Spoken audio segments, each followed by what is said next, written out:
I realized I was being watched and set a digital trap at a cafe, successfully luring out a suspicious individual.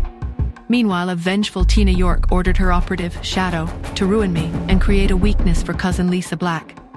At the Anderson mansion, Pete and Cherry's game night was interrupted by a crash, the lights going out, and a chilling voice whispering, "Pete." A mysterious figure appeared from the shadows before quickly disappearing, leaving Chester to protect the terrified children. Who is the mysterious figure and what do they want with Pete? How will I and Justin handle this escalating threat?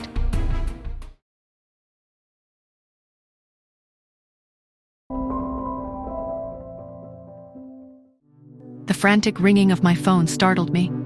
Justin's voice, tight with alarm, cut through the quiet of my room. "Nora, you need to get to the mansion. Now. It's very urgent." My heart seized, anticipating the worst. The journey to the Anderson mansion was filled with agonizing speculation, every shadow seeming to hold a new threat. I burst into the grand ballroom, my senses on high alert, ready for chaos, for danger. Instead, I found a scene. An overturned table, yes, and scattered board games, but the air wasn't thick with fear. Pete and Cherry were huddled together, but their wide eyes held a spark of mischievous excitement rather than pure terror. Justin stood nearby, his face pale, but a familiar hint of suppressed amusement played around his lips. Chester, looking utterly exasperated, was pinching the bridge of his nose. "What happened?" I demanded, my voice sharp with adrenaline. "Are you two okay? Justin, what is this?" Justin cleared his throat, avoiding my gaze, and glanced at Chester. "Perhaps Chester can explain, Nora." Chester sighed, running a hand over his face. "All right, kids, show's over. Nora, Justin, this was all an elaborate setup." He gestured vaguely at the crime scene. "Pete and Cherry here, with a little of my strategic advice, orchestrated this emergency." The crash was a fallen prop, the darkness simply a flicked switch. And the ominous voice was Pete's growl through a modified flashlight amplified by Cherry's phone. My jaw dropped. I stared at Pete, who gave a small, proud nod. Cherry beamed, her eyes sparkling.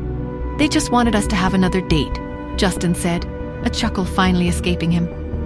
He looked at me, a genuine smile spreading across his face. Operation Happily Ever After, Phase 2, apparently. My initial shock gave way to a wave of amused disbelief, then a warmth that spread through my chest. The sheer audacity, the meticulous planning. It was impressive, really. "You two," I said, shaking my head, "you're incorrigible." Pete giggled, and Cherry rushed forward, throwing her arms around me. "We just want you and Daddy to be happy, Mommy." Justin looked at me, his eyes filled with a tenderness that was both unnerving and deeply appealing. "Well," he said, "I suppose a successful operation deserves a celebration, and I think these two deserve a reward for their ingenuity." Later that evening, the grand dining room, typically reserved for formal gatherings, felt unusually warm and inviting.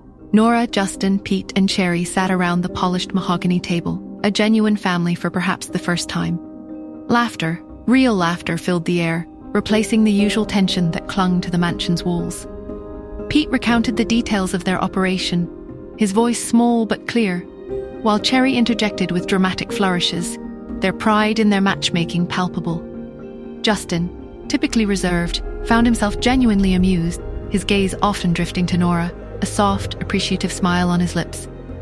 Nora, in turn, found herself relaxing, the exhaustion of the day fading in the unexpected comfort of their company.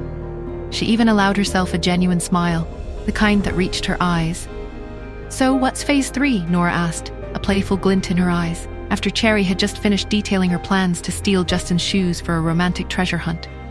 Cherry gasped, covering her mouth. "Mommy, that's a secret?" Justin chuckled, reaching across the table to ruffle Pete's hair. "Whatever it is," he said, "I'm sure it'll be memorable." As the dinner ended, and the children, tired but happy, finally headed off to bed, Nora stood by the window, watching the city lights twinkle in the distance. The mansion, usually a place of lurking shadows and hidden threats, felt different tonight. Warmer, more like a home. She still had her secrets, her past, the shadowy organizations that still pursued her. And Justin had his own burdens, his own family rivalries.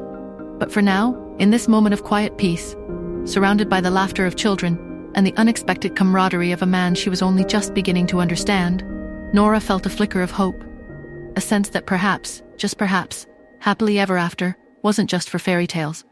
And so, as the quiet descended upon the Anderson mansion, a new chapter seemed to unfold for Nora. The shadows of her past and Justin's family feuds still loomed, but tonight they felt distant, softened by the warmth of a manufactured emergency and the genuine laughter it had sparked.